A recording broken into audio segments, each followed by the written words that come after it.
क्या आप जानते हैं कि समुद्र मंथन क्यों हुआ था, किसने कराया था और उससे क्या क्या निकला? आइए इस रहस्यमय कथा को विस्तार से जानते हैं। समुद्र मंथन एक बहुत ही महत्वपूर्ण प्रसंग है जो पुराणों, विशेषकर भागवत पुराण, विष्णु पुराण, महाभारत, रामायण आदि में विस्तार से आता है। अब समुद्र मंथन का मुख्य कारण ये था कि एक बार महर्षि दुर्वासा ऋषि ने इंद्रदेव को एक दिव्य माला जो अमरत्व और वैभव का प्रतीक थी भेंट की। इंद्र ने उस माला को अपने ऐरावत हाथी के सिर पर रख दिया। हाथी ने उसे जमीन पर गिरा दिया और माला को पैरों से कुचल दिया। इससे दुर्वासा ऋषि क्रोधित हो गए और उन्होंने इंद्र को शाप दिया कि देवताओं का वैभव और तेज नष्ट हो जाएगा। अब शाप के कारण देवताओं की शक्ति घट गई और असुर प्रबल हो गए। इंद्र और देवता लगातार युद्ध में हारने लगे। तब देवताओं ने ब्रह्मा जी से प्रार्थना की। तब ब्रह्मा जी उन्हें लेकर भगवान विष्णु के पास गए। अब विष्णु जी ने समाधान दिया कि देवताओं को अपनी शक्ति पुनः प्राप्त करने के लिए क्षीर सागर का मंथन करना होगा। इस मंथन से अमृत कलश प्राप्त होगा जिससे देवताओं की शक्ति अमर हो जाएगी। लेकिन यह कार्य कठिन था, इसलिए विष्णु ने सलाह दी कि असुरों को भी इस कार्य में साझेदार बनाना होगा। देवताओं ने दानवों से संधि की, अमृत मिलने पर हम सब मिलकर बांटेंगे। अब मंथन की जोरों शोरों से तैयारियां चालू हो गई। मंदराचल पर्वत को मथानी बनाया गया, वासुकी नाग को रस्सी बनाया गया। अब तय हुआ कि असुर वासुकी का मुंह पकड़ेंगे और देवता उनकी पूंछ।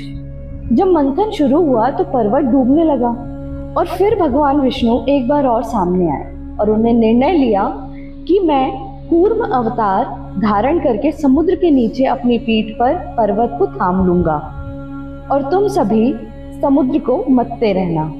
जैसे जैसे समुद्र मथ रहा था वैसे वैसे एक एक करके दिव्य रत्न और पदार्थ निकलते जा रहे थे। सबसे पहले निकला हलाहल विष, इतना भयानक विष कि संपूर्ण सृष्टि जल सकती थी।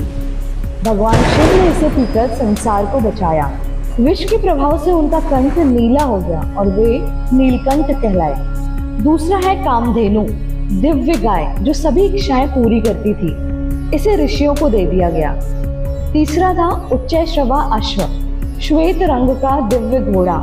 इसे असुरों के राजा बलि ने लिया। ऐरावत हाथी, 4 दांत वाला दिव्य हाथी, इसे इंद्रदेव ने ग्रहण किया। पांचवा था कौस्तुभ मणि, एक अद्भुत रत्न, इसे भगवान विष्णु ने धारण किया।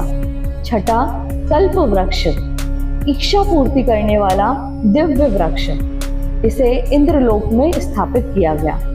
सातवां अप्सराएं, दिव्य अप्सराएं, गंधर्व कन्याएं, इन्हें देवताओं ने ले लिया। आठवां लक्ष्मी जी, स्वयं श्री लक्ष्मी समुद्र से प्रकट हुई और उन्होंने भगवान विष्णु को पति रूप में स्वीकार किया। नौवां वारुणी अर्थात मदिरा की देवी, इन्हें असुरों ने ले लिया। 10वां चंद्रमा, शीतल और तेजस्वी चांद, भगवान शिव ने इसे अपने मस्तक पर धारण किया। 11वां शंख, दिव्य शंख, इसे विष्णु ने लिया।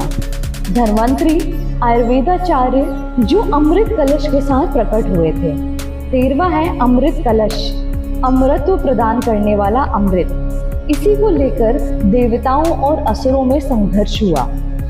14वां है विभिन्न रत्न और औषधियां, अनेक प्रकार की औषधियां और रत्न समुद्र से प्राप्त हुए। अब इसी तरह शुरुआत होती है अमृत पाने की संघर्ष की।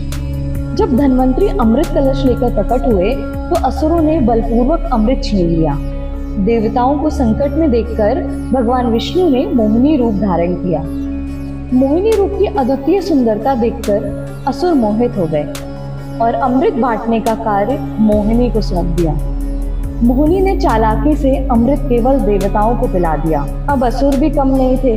असुरों में से स्वरभानु नामक असुर ने देवता का रूप बनाकर अमृत पी लिया। सूरज और चांद ने उसकी पहचान बता दी। तब विष्णु ने अपने सुदर्शन चक्र से उसका सिर धड़ से अलग कर दिया। सिर राहु कहलाया और धड़ केतु। ये दोनों अमर होकर ग्रह बन गए और आज भी सूर्य चंद्र को ग्रसते हैं अर्थात ग्रहण लगाते हैं। इस प्रकार देवताओं को अमृत प्राप्त हुआ और वे पुनः बलशाली हो गए। असुर खाली हाथ रह गए। समुद्र मंथन ने न केवल अमृत दिया बल्कि लक्ष्मी, चंद्रमा, कौस्तुभ, कामधेनु आदि अनेक दिव्य रत्न भी दिए। यह प्रसंग बताता है कि देव असुर मिलकर जब किसी कार्य को करते हैं तो उसमें से अच्छाई और बुराई दोनों निकलती है, लेकिन धैर्य और विवेक से ही अमृत प्राप्त होता है। यही थी समुद्र मंथन की अद्भुत कथा। अच्छी लगी हो तो बने रहिए, क्योंकि आगे भी हम लाते रहेंगे शास्त्रों से जुड़ी अद्भुत और रहस्यमयी कहानियां।